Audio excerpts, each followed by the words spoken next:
Hello, guys. Welcome to today's session. My name is Dr. Madhura, and I will be talking about how what we need to study for part two. So, I think most of all are here, so I'm not going to waste much time. It's going to be a quick introductory session. And first of all, I'd just like to say hi to everyone who's here and give me a quick thumbs up in the chat box if my slides are visible to all of you and if I'm audible.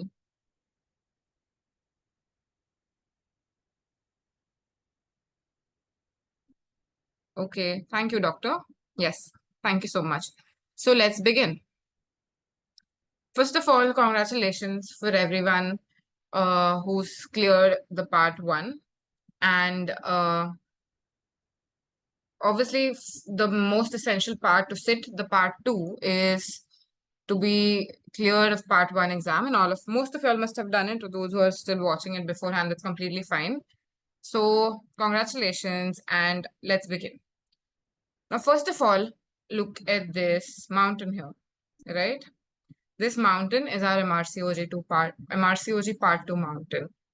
And to conquer this mountain, to be successful, what is important is that you have to have a sum of all small efforts repeatedly day in and day out.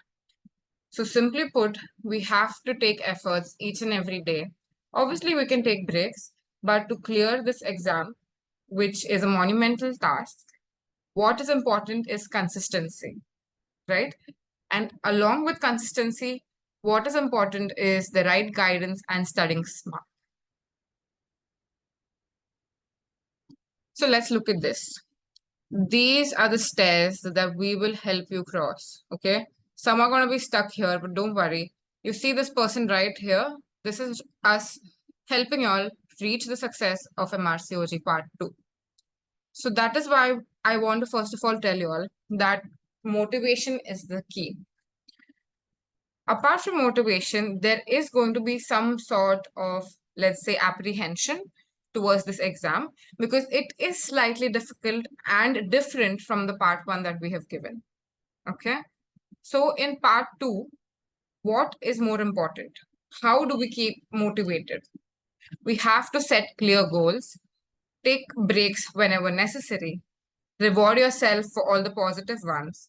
Even though if you go negative, you go wrong, your answers are going wrong in your practice sessions, that's completely fine. You need to stay positive and at the top of your game and surround yourself with motivation. How do you surround yourself with motivation, if you'll ask me? I would say you talk to your peers and you be in touch with our team because that will help you to, we will help you when you don't feel like studying or you feel you're going to give up because this is the most crucial part. Not giving up is the most crucial part. What are our common concerns for MRCOG Part 2? First is what is the study material? How much time is required for everyone to clear the Part 2? How are we going to manage all of the vast content that is available on the web? Will I be able to do it? This question will obviously come to everyone's mind because you might have heard of your peers or your seniors who are not clear in it. But that's completely okay. You have to understand that this is a tough exam. The college is basically accepting you by, you are clearing the part one. But part two is where they screen you. Okay. They want the best and they want the best version of you as well. And that is what this exam is preparing you for. What's in paper one and what's in paper two? Another big question. How will I be able to manage with my job? How will I be able to manage with my home as well? Because most of us are in points in our lives where apart from studying, we also have other responsibilities which we cannot ignore. How many EMQ practices needed? What is the percentage of passing? How much of detail do I need to know? These questions are going to be answered slowly and steadily as we go throughout the journey. But we are here to help you basically to get through all of these questions. Kindly mute all of y'all, please, so that we have the session in a very smooth way. Backend team, please help me out here. Thank you. After this, let's go on to what are the further difficulties that you might face. We all know that it's a little scary. It's a difficult exam. It is an expensive exam. Putting in the money for resources, putting in the money for booking an exam is also a lot. Time management is again a very crucial issue with all of us because everyone's schedule is different. Everyone is at a different point in our time. We have not only professional but personal responsibilities as well. How do you balance your needs with that of your spouse or that of your family? And how are you going to manage with your workload? There's too much curriculum. What are we going to do with it? So first of all, to understand that we can do this is to change our mindset. We have to say that we are capable and we will study and practice no matter what. Consistency with small baby steps is essential, and it is also important to keep moving forward. You are going to have setbacks. You will feel, okay, no, what am I doing? This is all of the questions maybe you answered in a practice session are wrong. Or if you're doing it on your own, all of the sessions are wrong. Then what? No matter what, you will turn up tomorrow and you will solve questions again. Because even questions going wrong is a form of active learning. Okay. So, first, changing your mindset is important. So, let's come to the point. What is this exam about? Like the part one, this exam as well is a computer based test. There are two papers, part one and part two. They specifically don't usually divide it as obstetrics or gynecology. They usually jumble it up because like there are SBAs and EMQs in it. And maybe if they put the SBAs of obstetrics, they usually put the EMQs of gynecology with it. They've divided it that. There's no particular order, but they just divide it into two sets of paper because it's a long exam. They need to give you a break between the two papers. Duration for the first paper is 3 hours, followed by there's a break of 1 hour usually, and after that the duration again is of 3 hours. 50 SBAs and 50 EMQs. This is just a suggestion for time management wherein more time is obviously needed to solve EMQs and lesser time is needed for single best answers. Now, after this, what is the whole portion or what is the whole curriculum? Okay. So first, let's look at the curriculum step by step. These are the modules that we need to cover when we prepare.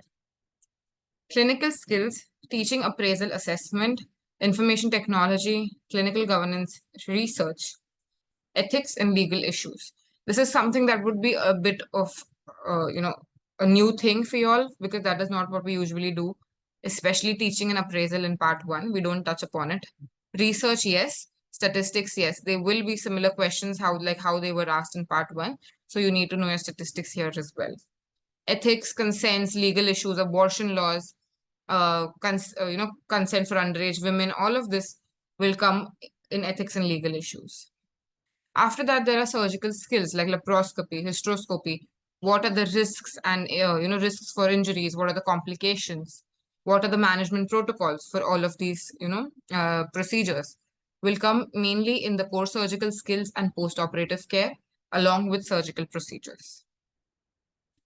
Now comes the obstetrics and gynecology part. In the obstetrics, we all know that antenatal care forms the main chunk, and we also have management of labor, delivery, and postpartum problems in it. So this major chunk forms our obstetrics. And maternal medicine is also pretty vast. Maternal medicine mainly includes topics like hypertension, diabetes, epilepsy, and infections in pregnancy. It all comes under this. Then comes gynecological problems like menopause or heavy menstrual bleeding. Then comes subfertility.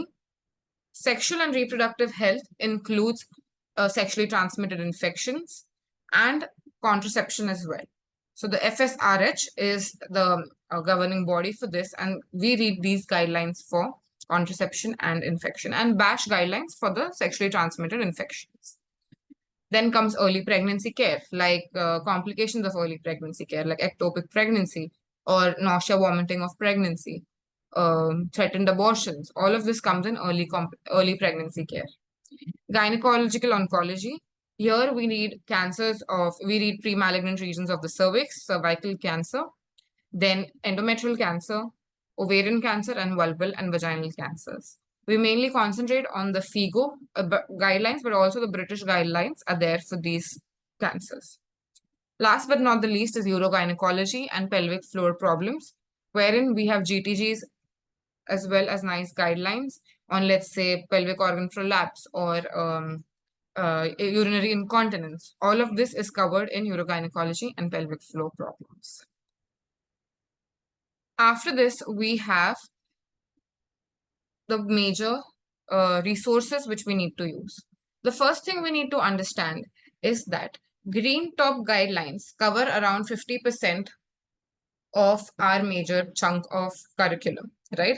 If you go to the RCOG website, you will find and type in green top guidelines, you'll find a list of green top guidelines.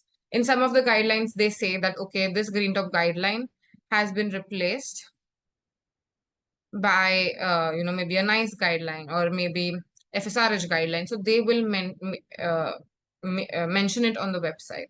So you get a list of all the green top guidelines.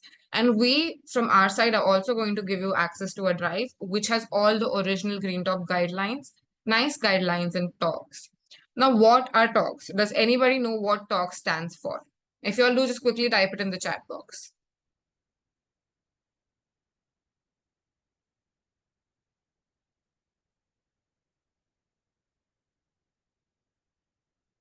Anyone, guys?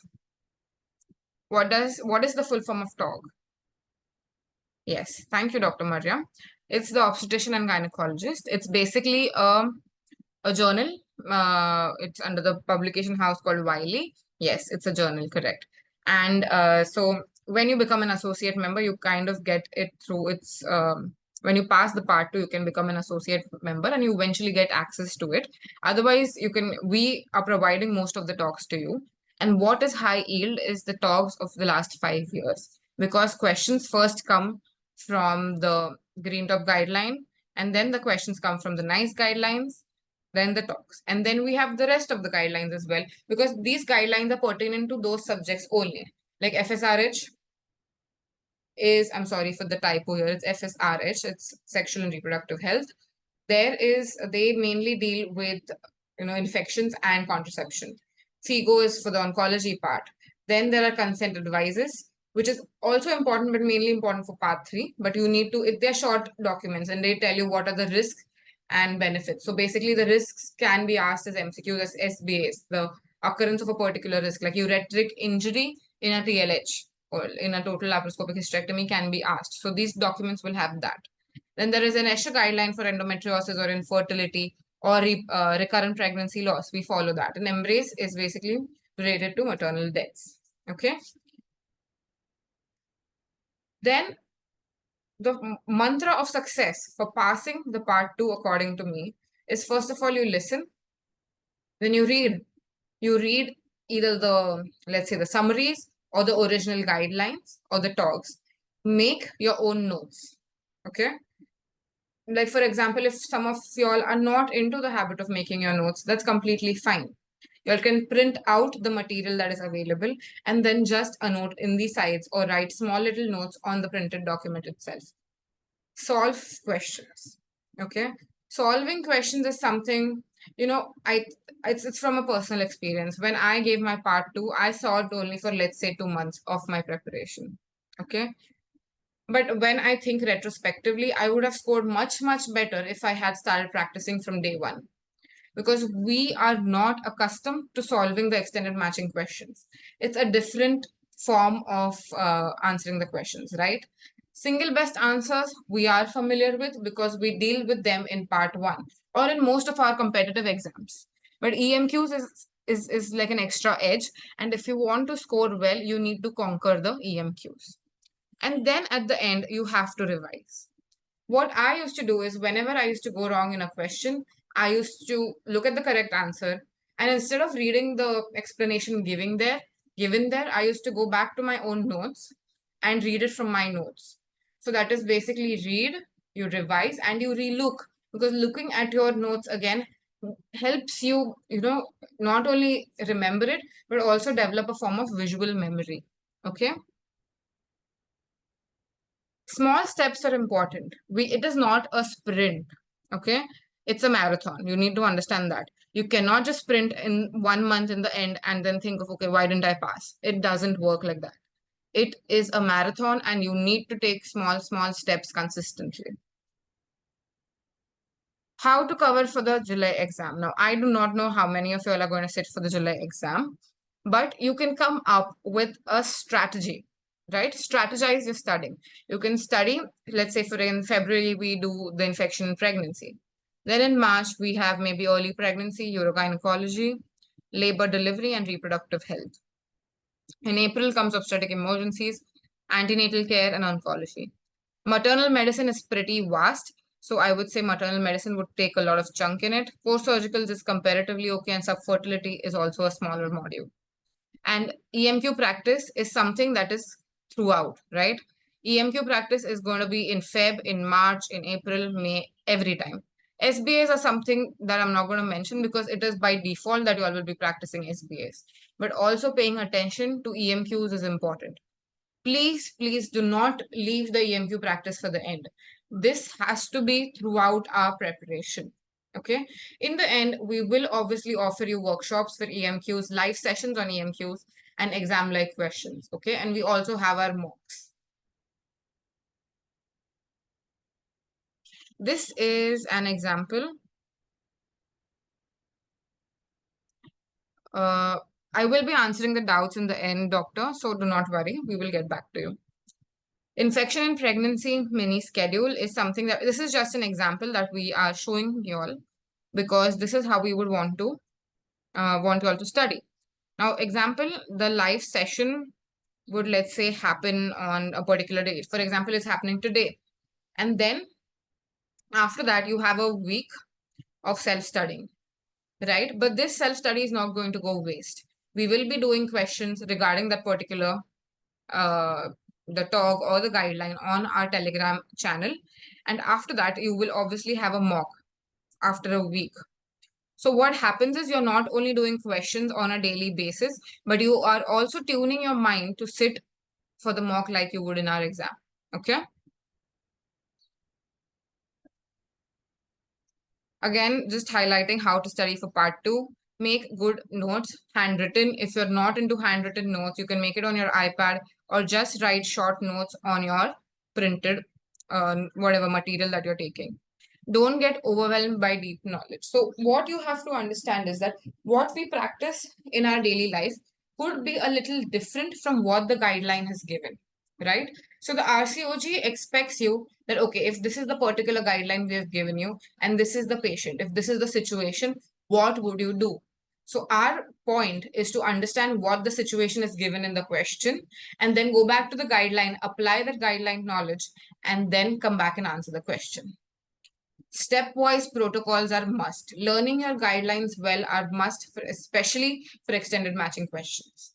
I will be taking an example of an extended match question in the end so as to make you understand what it is.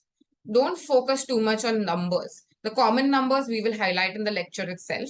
But apart from that, do not get boggled down by this. Okay. Another thing that I'd like to say is that this is okay. The SBAs might have certain amount of recall, right? But you have to understand that like part 1, unlike part 1, sorry, this exam is not solely based on recalls. Just by solving recalls, you are not going to clear it. Your concepts have to be crystal clear. Your recommendations have to be on your fingertips. And this is how you can clear this exam. Okay. How to read a particular guideline. So recommendations are something that you have to know at your fingertips. Now, when you so there are older guidelines and there are newer guidelines, right? So when you open them, you will understand that they have given an executive summary. I think you all can see this. They usually give an executive summary of recommendations. When you read it for the first time, you will feel, oh my God, how am I going to read, let's say 30 pages? Out of this, you will realize, out of this, you will have realize that most of the pages, like in the end, are going to be references. So a couple of pages are just extra. So they go out. After that, we will read the executive summary first. And then when you get down into actually reading the guideline, you realize that most of them are just numbers from meta-analysis, or they're numbers from, other articles. So the main point is this is what you need to remember. Okay. Not the part. So when you read for the first time, you read the executive summary, then you go to the body of the text. Okay. And as you read a couple of guidelines, you will realize that the actual points are actually the executive summaries. But I want you all to come to this realization. So first, please read the whole guideline. It might take you a whole day to read one guideline, because this is for the first time you're reading it. Okay. I still remember when I started preparing for my part one, I was lost for a month because no one taught me how to read a guideline. Okay. Nobody knew how to read a guideline. So I don't want you all to face the same problem that I faced. I don't want you all to waste crucial time. I wasted 1 month. Okay. I didn't know what to do, and nobody told me what to do. So what you have to do is go open up. So right now, let's take this example. Chickenpox and pregnancy has been recently updated in 2024. So obviously we are going to expect questions from it. So you go today after this session, just randomly, okay? You're preparing for this exam in July or you're not, just for you all to realize what these guidelines are, to become aware about them. You go open up the RCOG website, chickenpox or GTG on chickenpox, you type it up, you will get a PDF and go through it. Okay. The executive summary is basically what we need to know. Then you move on to the body of the text and you'll realize whatever is important is highlighted. We are not interested in the numbers. Okay. After that, what another important thing is, this is just for your understanding. They do not question you on this. Okay. Or maybe they can maybe they can question you in the research aspect of this, but these are the levels, the grades of recommendation. Okay. A, B, C, D. A is good, is the best recommendation, and D is, borderline, and GPP is good practice point. So they will be ticked like that.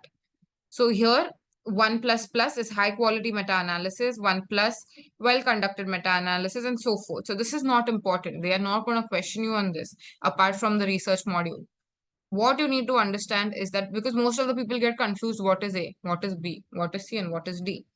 That is none of our business. What we need to know, okay, A is just good recommendation, B is good recommendation, C, D is also okay. But in the question, they are not just going to concentrate on A or B. They can ask you any of the recommendations, right? So this is not like rote learning. An important aspect here is that the guidelines will give you the basic clinical knowledge, and the questions is where you have to apply the clinical knowledge you all are learning in the guidelines. Are we clear so far, guys?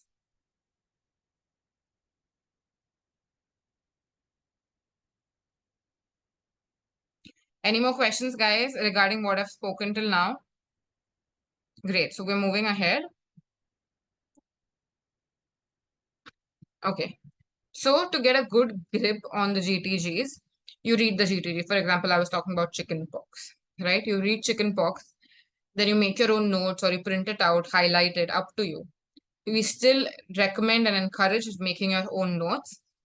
Then you practice questions, because so I call it passive learning, and there's active learning.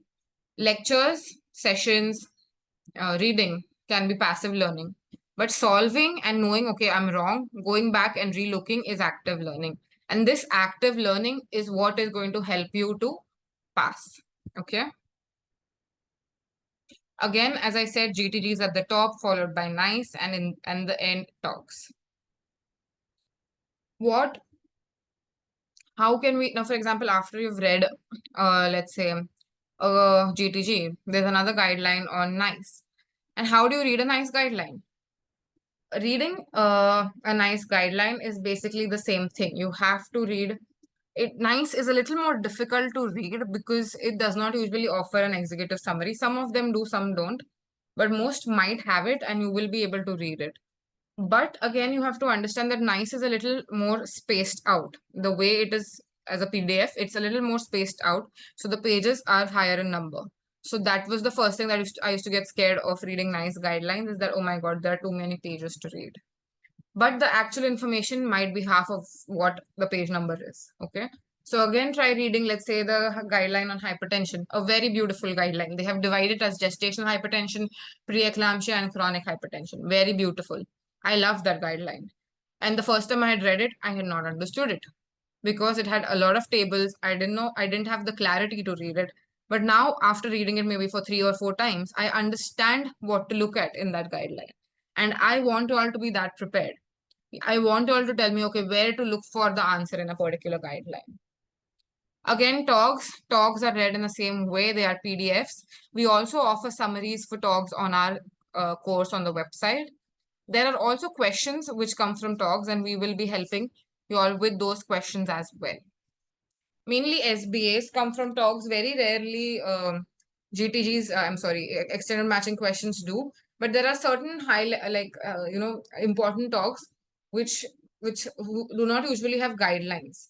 When there are lacking guidelines, we use those talks. For example, a neurological injury in pregnancy or spinal cord injury is a talk. It's not a guideline. Okay, but it's an very important, high yielding part of our curriculum because there are questions asked in this as well. How to utilize resources. Now, if you'll come join us for our course, we have live sessions which will happen module wise. Though, and also there will be these recordings available to you. We will give you not only the original PDF, so you all don't need to waste your time searching it online.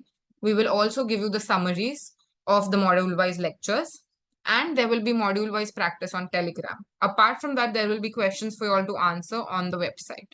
Okay. As you can see here, this is infections, and this is from our course for the last session. Infections in pregnancy, we had 2 sessions, so they are divided into 2 parts. Similarly for early pregnancy care. Another important thing is those who cannot attend live sessions, we have recordings. So you all can listen to it at your own speed and at your own convenience. This is the drive that we will be providing you, wherein all the original guidelines are provided with nice, be it BASH or FSRH, and also the talks. Summarize module-wise lecture guidelines. If you go module-wise, we have GTG on of chickenpox and pregnancy, wherein it is given in a very beautiful way in simpler language. So if you all find it difficult to read the language in a guideline, you all can refer to our summaries as well.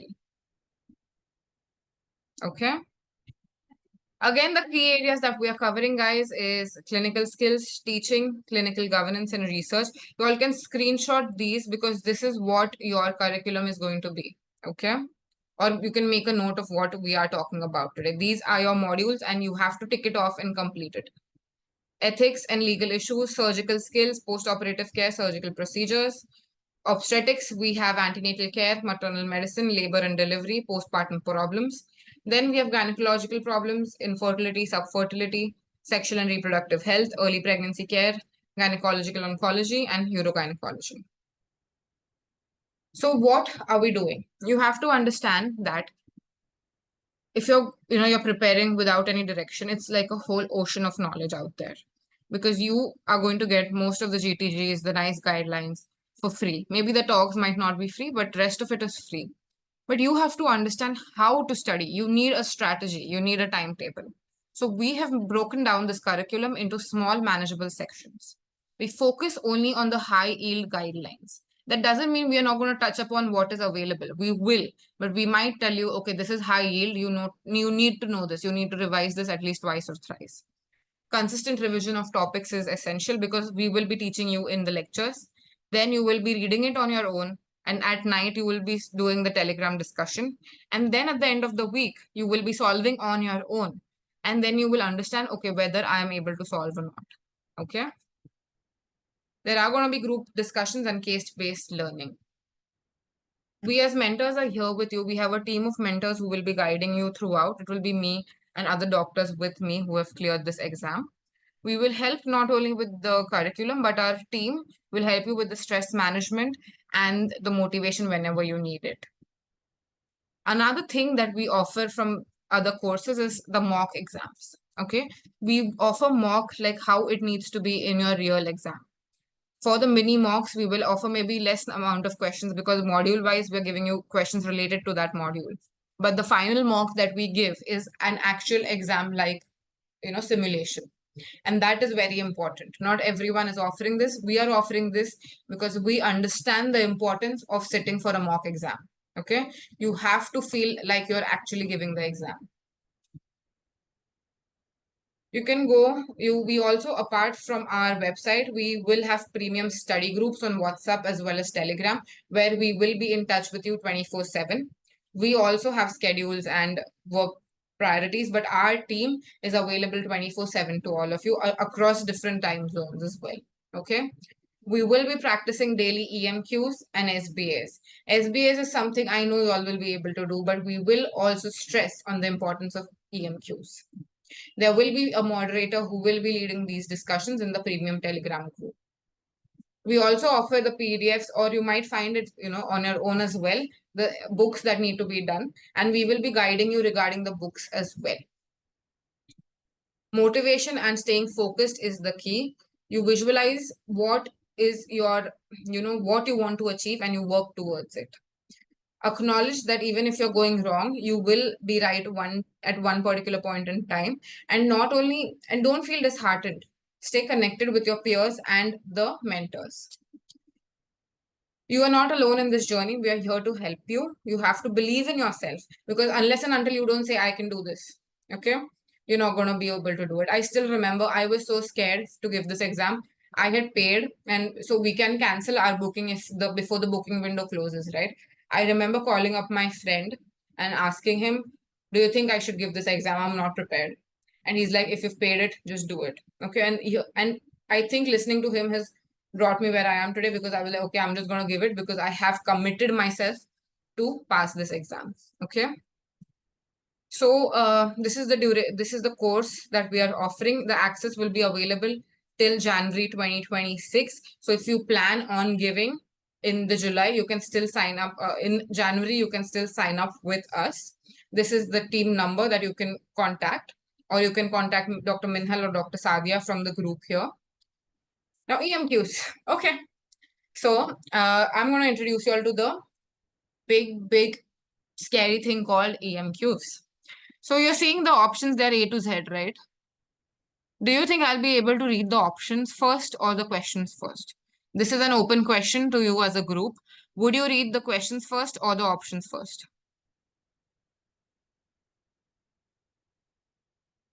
Y'all can guess. It's okay if you're wrong. Options? Okay. Okay, so let's do this exercise wherein you read the options first and then go to the question. And let's read the question first and go to the options. We're going to do both the exercises. Okay, so I see this question. I'm going to be last question for cytology computer. Okay, fast. I'm reading laparoscopy, Doppler, full physical examination. I'm not understanding why I'm reading all of this, right? It's not making sense. And it's just, imagine reading the options first in the exam when you're under stress. So no, you do not read the options first, because you don't know what they're talking about, guys. Why would we waste our precious time in reading the options first? So no options first. First tip. Second is you read the question. So I'm going to do this example with you all. This is from the Green Top guideline on postmenopausal cysts. It's a very small, I think it's around 15 to 20 pages. Beautiful guideline and very useful even in daily practice. A 60-year-old postmenopausal woman is seen in the clinic for follow-up after she has had a transvaginal ultrasound as a part of her investigation for wake lower abdominal pain. So we know the symptoms. She has pain in abdomen. A TVS is already done. So one of the two options will already be out. Okay, so the scan options are out. Then the scan shows a left unilocular simple ovarian cyst. She's postmenopausal and she has a big cyst, because for postmenopausal, anything above 1 centimeter is doubtful. 45, 35, 50. She is otherwise asymptomatic. So what would you do? Now make up an answer in your mind. If you've already read the guideline, there's a particular thing that you need to do. So I'm not sure if you all have read the guideline or not, but I suggest you all can try it out. What do you think? There is no time to reply, guys. So there is not a set time. Okay, this question will be shown only for 2 minutes. No. But what you need to do is, when you are solving on your own, you need to time them, because the 3 hours, right? So you don't have to waste too much time on SBS. More time is needed for solving EMQs, because obviously the reading time here is higher than the SBS. Any guesses, guys? Any answers that you all feel you all know? It's okay if you're wrong. We're just learning today.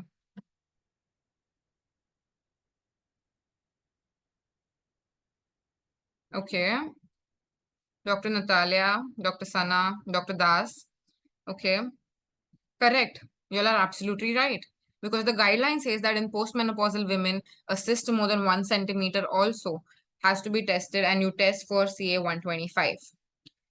Now, you all might be like, why not do CA 199 alpha fetoprotein beta HCG LDH? Because that is not, we might do this in practice, okay? If you ask me, okay, my patient who comes to the clinic, I might give all of these uh, tumor markers. But the guideline, the GTG says, yes, correct, Dr. Sana. It is for premenopausal women. Okay, because the chances of germ cell tumors and other forms of tumors are more common in premenopausal age group. Postmenopausal, it's mainly epithelial ovarian cancers, which is CA125. Okay, and CA125 has also, it has a very good sensitivity and specificity. Even though in 50% of early cancers, it might not be positive. So this is correct. You all are able to answer. So the first thing that we learned was know your guidelines well. And the second thing is like read your questions first and make up an answer. After you make up an answer, you search for the answer in your options. Okay. The second one is a little difficult, but try answering it. I'll read out for you all. A 59-year-old woman, postmenopausal woman, is in the gynecology clinic, referred by her GP with irritable bowel syndrome over the last 12 months. So she has irritable bowel syndrome for 12 months and she's postmenopausal. IBS means there's change in her bowel frequency. Medical treatment has failed. She has a family history of ovarian cancer in her mother, who has died 8 years ago. So this is a very high risk factor. Now, what would you do in her? They have not mentioned anything about TVS, about anything at all. So in the guideline, I if you're let's try answering it. You all might not know this because it's a bit difficult. Yes, Doctor, I'm not sure Doctor iPhone 15 is whom, but yes, you have to only select one option.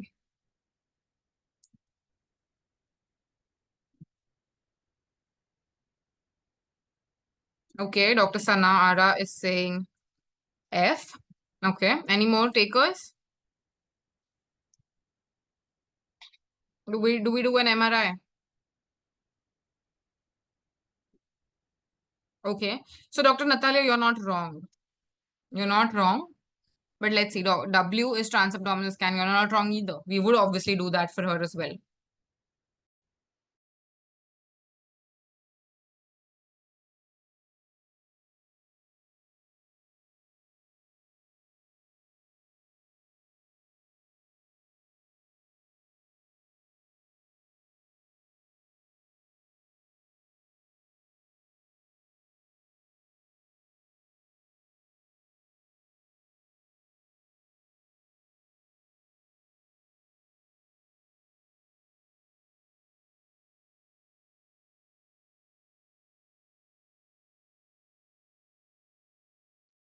Okay. So I'm sorry, but I think Dr. Vajiha and Dr. Sanara were right. You have to do a first examination. Why? Because the guideline says so. So let's read it. Where a postmenopausal woman has developed symptoms within the last 12 months that suggest irritable bowel syndrome, and if she is above 50 years with a significant family history of ovarian, bowel, or breast cancer, appropriate tests should be carried out. So, you're right. You'll have to carry out TVS, CVS, CA 125, whatever. However, the initial step must be a full physical examination, including BMI, abdominal examination to detect ascites, and characterize palpable masses in vaginal examination. This is from the 2016 guideline of ovarian cyst in postmenopausal women. So now you are understanding how important it is to read the guideline. Okay. Are you all clear, guys, why it is to read the guideline? Because they will ask you such questions, especially in the EMQ. So now I will take in questions that you all have. Please ask them in the chat box and I will answer them one by one.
So I'm gonna tell you all something that you all need to understand, that the learning modules that are available from the RCOG is basically strategy, and they now don't really have strategy. Okay, they have started a different e-learning platform, okay, which has 97 core knowledge e-courses and exam preparations, and what we are teaching is basically based on that.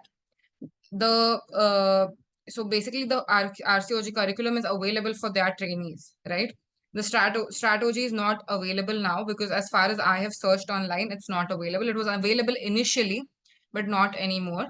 And now it comes as e-learning for trainees. If you go for the RCOG website, you type in strategy, they will redirect you to the e-learning page. Okay. So you all can go explore that page. But what we are doing with the GTGs and the guidelines is basically based on that. Okay. And okay, next question is how many hours? So how many hours is completely your take, Dr. Sana. You could be, you could be free and put in 5 hours in a day. You could be a mother of two with full practice as a consultant. You might not be able to put in that much time. So that is something that you have to curate on your own. But as a team, we can help you come up with a personalized, timetable and help you with the questions as well. Dr. Fariha, please contact Dr. Minhal or Dr. Sadia and they'll help you out. I've spoken about the strategy, how to memorize it.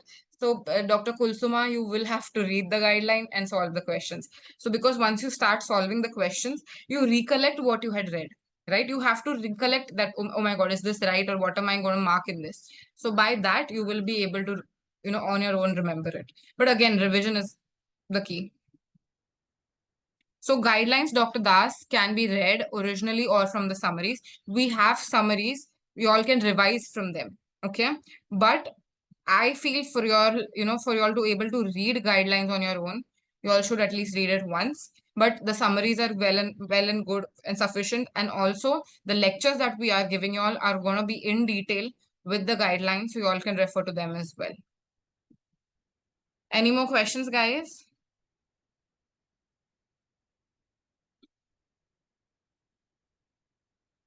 Any more questions?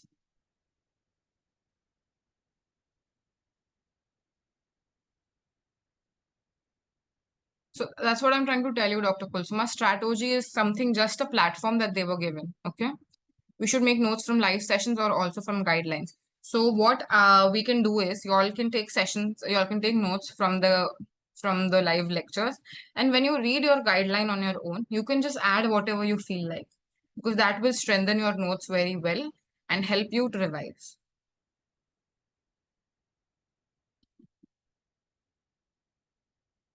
Okay. Thank you. All of your questions were really relevant and also helpful for the others, because I think they have similar questions in their mind. So thank you for asking your questions here. I just like to end today's session. First of all, it was wonderful talking to you all.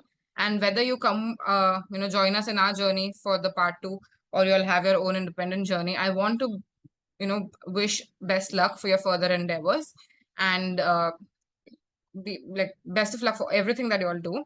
And what I want you all to know before I end this session, in the live sessions, please do mention the guidelines to read. Yes, we will. We will. I just want to end by saying that you are brave than you believe, stronger than you seem, and smarter than you think. So study well, study smart, and read, relook, and revise is the key. I'd like to end today's session. Happy studying and all the best, guys.